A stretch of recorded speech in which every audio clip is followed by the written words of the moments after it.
So this is a Travis type of day. This is a Travis experience for me.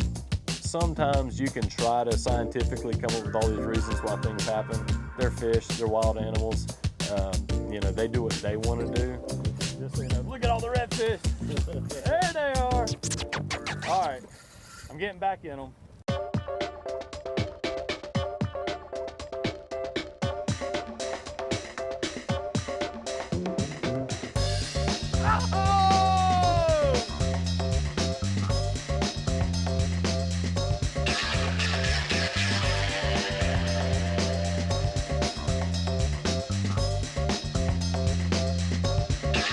Chasin The Sun is brought to you by Island Murata and Stewart Boatworks, from flats to fathoms.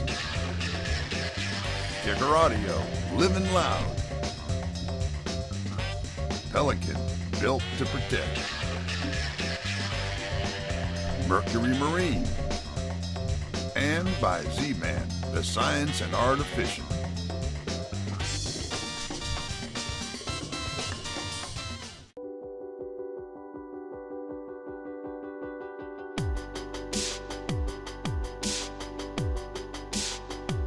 The fish don't always follow the rules that we set.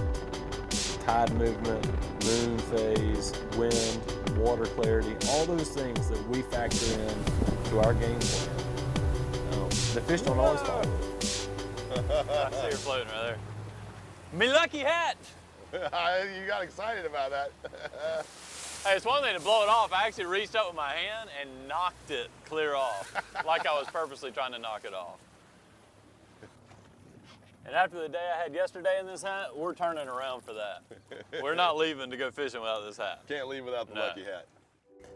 I knew that today was going to be a repeat of yesterday, so I expected the fish to repeat what they did yesterday. Since the days that man figured out how to build boats and float around on the water, we've also been modifying them. And you know, whatever we need that boat to do is what we're going to try to modify that boat to do. In our situation, we have a lot of clear water. We do a lot of sight fishing. And if you want to see redfish and catch redfish by sight fishing, getting on some type of elevated platform is just one of the natural ways that you're going to have more success.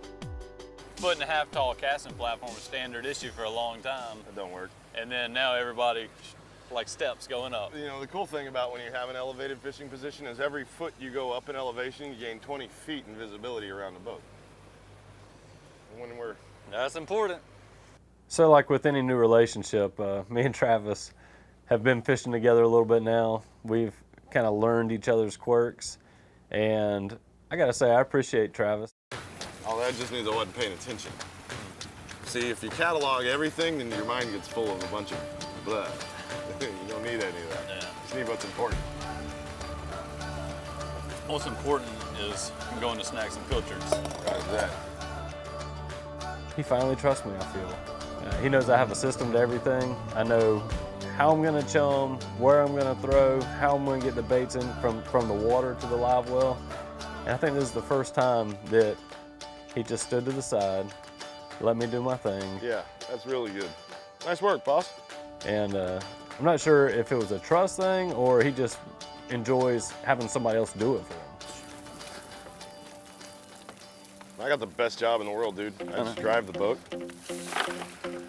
Travis eased me on over there and I just threw the net right on them and bombed them and got them good. So now we're ready to go fishing. I'm not real good with the whole chum thing, so we don't do it. One of the neat things here is when you head east from our pass, you have like 20 miles of undeveloped beaches, just barrier islands, just beautiful emerald green water, and there's redfish, pompanos, all kinds of fish along the beaches. But before we hit the beach looking for that, I like to wait for the sun to get up a little bit where I can see better. We're gonna hit some of these reefs along the way and see if these jacks will come up to the surface and give us a little surface action.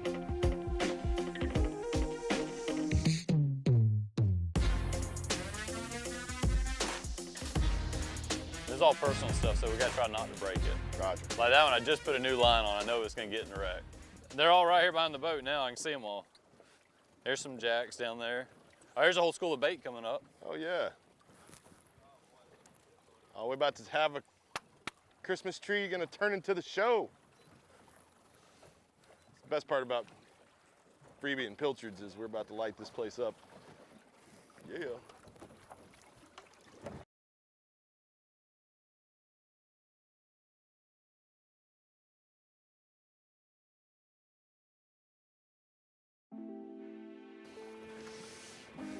So what you doing over I'm there? getting wild. A little all So- bright. Yeah, I'm gonna put a little haywire right on the fly, and then I'm gonna do an all bright to connect this to our leader. And there are some cudas out here that are giant. Got to protect against the toothy critters. Otherwise, we're just donating flies and hooks. Yeah, and these are all, And jacks don't really care. I mean, no, for fun fish, nothing better than a big old freight train jack. They pull hard. They're kind of dumb. that's They're why we like them. And they're related to a lot of things we like to catch. So. Yeah. See, that's why I Look like at them. There they are. There they are. Got them on the surface. Oh yeah.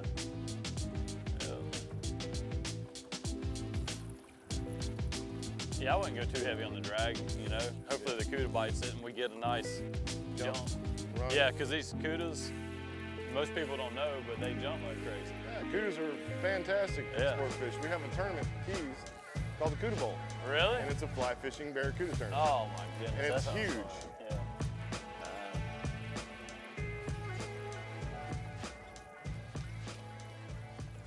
He's looking. Now, these amberjacks are typically really, really active, really aggressive, and that's what we love about them. So these fish, sure enough, all of we this throw up, some but chum not baits in, we see them start coming up. We're throwing plugs, throwing flies, and they're there. We can see them. There's no question about that. But they're just not willing to commit and finish and eat the bait.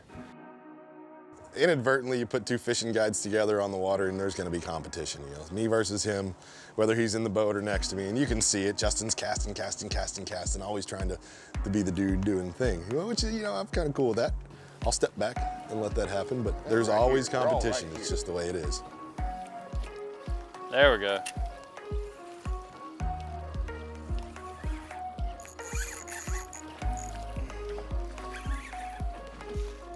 They're definitely not ultra happy.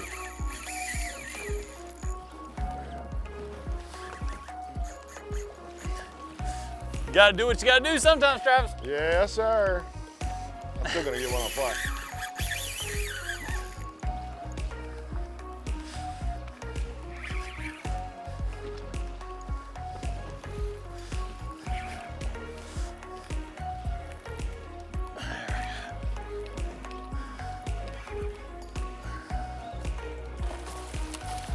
You got him up? Yeah, I can handle them. You want me to land him? Nah, I got them. Nope. Might be a good idea. Yeah, I was thinking that rod was gonna have a little bend in it.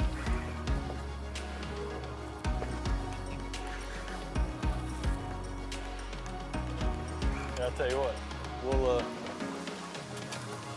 you want me to come over there or you want to No, come we're over? good. We'll go. I'll come over there. I'll just I throw you like over. this. I've always wanted a personal fish lander. Right? Need you a little fishing guide every once in a while. You know what? We'll go the easy way. There you go. Come here. Where'd that hook go? It was right in the corner. There you Don't go. you love how they always bite down when you're getting in there around the mouth? Look at that cooter right here next to you. You better watch your That hands. is a big old cuda.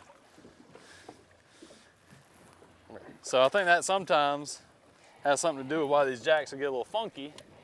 Because even as big as these are, they're still food out here.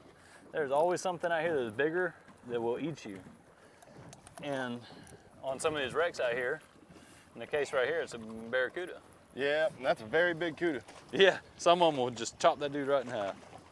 Makes me worry about my hands, my watch.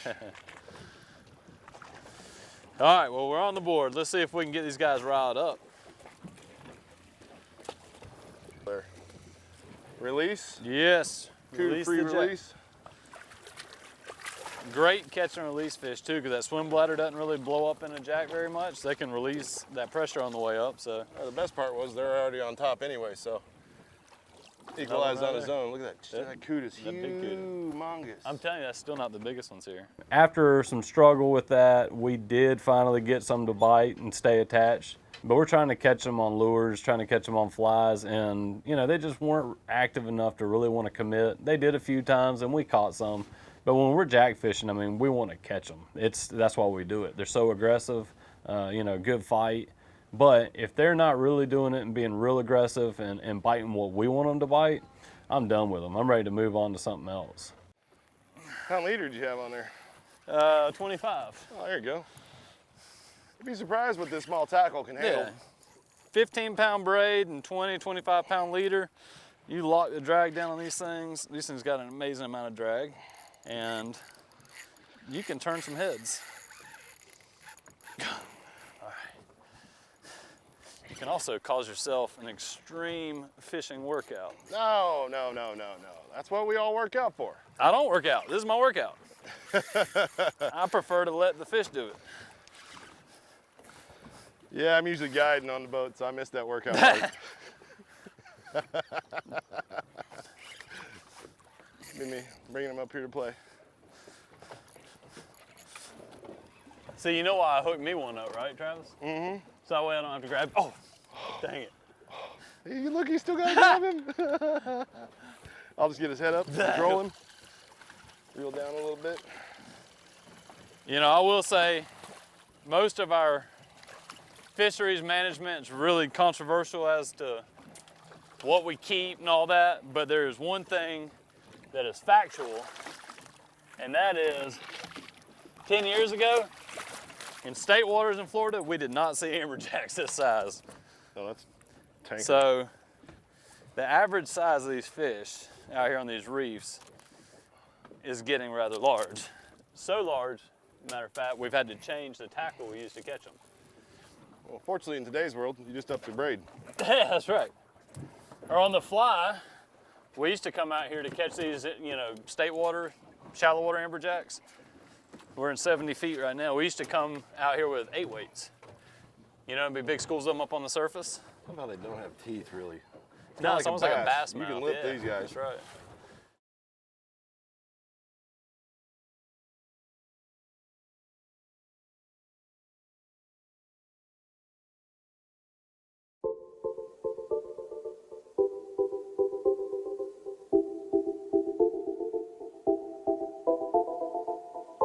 I was actually a little relieved that the jacks weren't that active because my mind, since I woke up this morning, was already set on getting back to that beach. I saw a giant school of redfish on the beach and we caught some of them, and my clients actually were really cool about letting that school just kind of chill out, and we left them. And I knew I was going to come back and film them today, so I was interested to see if they were still going to be there in the same little trough I had left them in. Just in case we see a permit, so we're doing one redfish rod and a permit rod. Is that what we're doing? That's it. So believe it or not, we actually had a few permit up here along the beach. So I was really focused on getting up there and seeing if we could find them. Because the day before we saw some and I threw everything in the boat at them and couldn't get them to bite. But Mr. Travis is Mr. Permit, and he has like all these different rigs and concoctions that he comes up with and theories on permit. So I just wanted to get him in front of some of these permit and see if he could connect with them. Trout. Big trout. No, it's not. It's a big skipjack. Sure? Yeah. Thought I saw a big trout. It is a trout. Oh, Here, yeah. look at all the bluefish or whatever trying to eat them, though. Big trout. Oh, they did eat them. Look at that. Oh, wow. Dang. Bluefish ate your trout? Yeah. Oh, dude. That stinks. That's a little gumdrop. There's a reason why we love them. Look at that meat. Sorry, buddy. Maybe they're like a lizard, you know? Maybe that'll grow back. Probably not.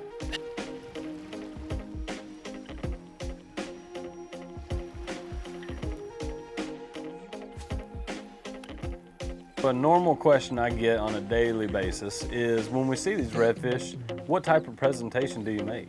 You know, do you throw the lure right to them? Do you put a long lead and put it 20 feet out in front of them? That red right there. And that is an unbelievably complicated question because every scenario is different, every fish is different. There are a few rules of thumb that can lead you in the right direction. And the first one is how shallow that fish is.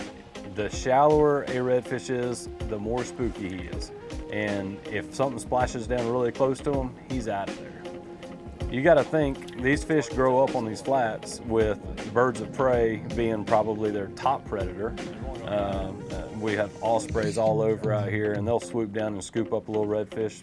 So they're used to watching out for things attacking from above. So your lure flying over the top of a redfish in 6 inches of water is probably gonna run them out of there. So most of the barrier islands along the panhandle up here are Tyndall Air Force Base property. And if you're a patriot, there is no cooler place to fish because you'll have F-22 Raptors taking off right over your head, flying up and down the beach. You just get to see so much of our military in action. It's really neat. It's a lot of fun for us to watch. Now here's the deal. I'm not gonna sit here and talk about this guy a lot because that school's still right here. Redfish, back in the water. I don't know anything more red, white, and blue than fishing right here along the beach, right on the Emerald Coast. Jets taking off over your head and just as free as we can be. That's cool. Not too shabby, Florida redfish. Much lighter on the sand than they were in the deep water. no doubt. Clear water, white sand bottom. You know, sometimes they almost appear more like a bonefish look to them. And they really get hard to see sometimes on the sand because they get so light, which I guess is exactly why they get so light. Had we been tournament fishing, we'd at least had 2 in the box. That's right.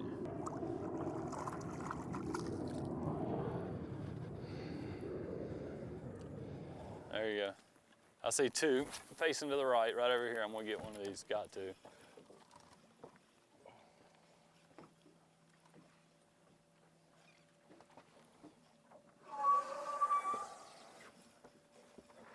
Nope, no reaction.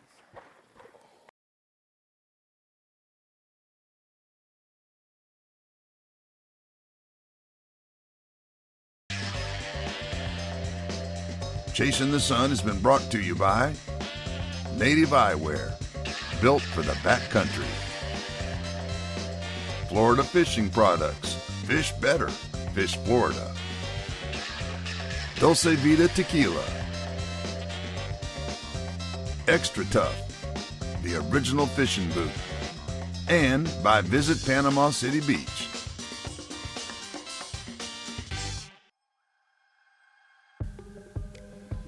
You know, one of the nice things here on Chasin' the Sun is having quality products like Pelican coolers that we can use for a lot of different pieces. Not only is this our drink cooler, gonna hold ice for a lot of days. When we're sight fishing, which we do a lot of here in Panama City Beach because we have really clear water in the bays and out in the Gulf, we just naturally do a lot of sight fishing.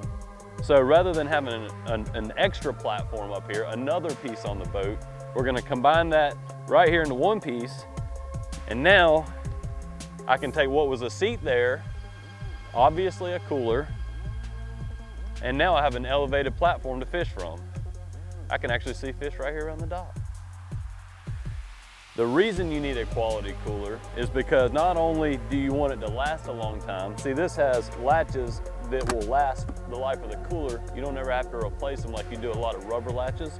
But also, as a full-time fishing guide here, I'm running multiple trips every day, and you can stuff this full of ice and bottled water and all your drinks and stuff. You can do that on Monday, and come Friday, that stuff's still in here, so I'm not spending all day re-icing and getting new drinks for my next trip.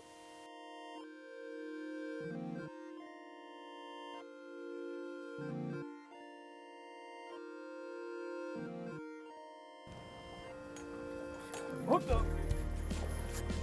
So there we go. All right, now The hat fire blew forward. off, started our day a little off. Everything continued a little off for a while, but it's funny how sometimes things come together.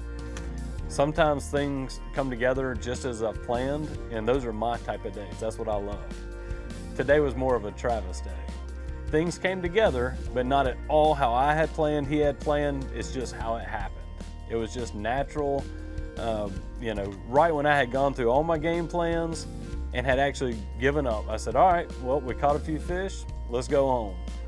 Here we go, we hit the beach, we start riding home. We never could find that big school of fish. You know, didn't catch the permit, I was over it.